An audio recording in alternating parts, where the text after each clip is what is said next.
So you're going to pay for people who didn't save any money, and those of us that did the right thing get screwed. No, it's not anything like that. When we Of started, course we did. My buddy had fun, bought a car, went on vacations. I saved my money. We did the right thing, and we get screwed. Douglas. Yeah, that's exactly right, isn't it? The people who did the right thing are going to get screwed over this. And the people who decided not to save and much more are going to get a little handout. One of the things that always confuses me about this, the issue of student loans in the US, is it's always talked about as if you're giving this generation a sort of breather, or you're going to give them a kind of leg up. They never talk about the reality of it, which is that what they're doing is making successive generations of Americans have to pay for this one. Some point this stuff has to be paid down. I mean, much as I think the Biden administration might disagree with this, you just can't keep borrowing and borrowing and borrowing. Even the US can't just keep borrowing and borrowing. And if you get into this kind of debt, and if you say, look, personal debt can now be taken on effectively as national debt, you just go through this cycle of passing the blame on to future generations. It's not decent to this generation. And it's really indecent to the generations coming after us. And is it even going to work politically? You know, we talk about this backfiring on the country when you have the head of the NAACP, Derek Johnson, he's the president, saying if this is true, we've got a problem, because he's asking essentially for more. Yeah, this is what is so perplexing about this, is that, like I said, it really does anger groups of people and across the political spectrum. And you brought up that poll that shows that the president is extremely unpopular among young people.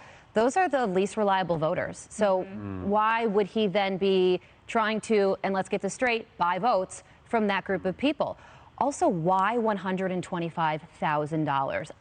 You get your student loan canceled if you're making a six-figure salary.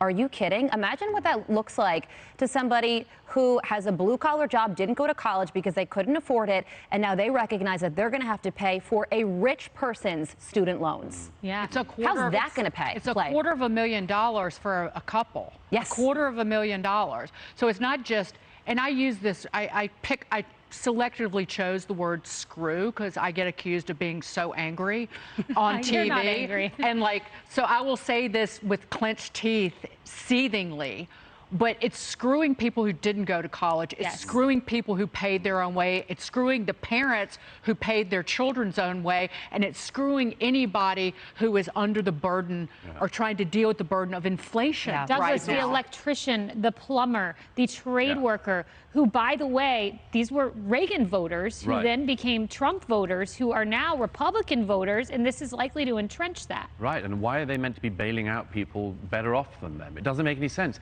But the other thing is that, as you just mentioned earlier about the Larry Summers quote, one of the scandals in this country has been the escalation of student fees. The universities should be given an incentive to pull the fees back. Lower the fees for students in this country. You know, the escalation of fees in the US in the last 2 decades is almost exclusively to do with the growing bureaucracy in American education.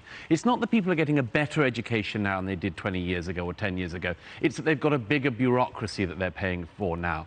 That should be brought down. The universities should be encouraged to bring it down. And this, as was just said, is likely to just encourage them to keep floating the cost of tuition up. Where's my bailout?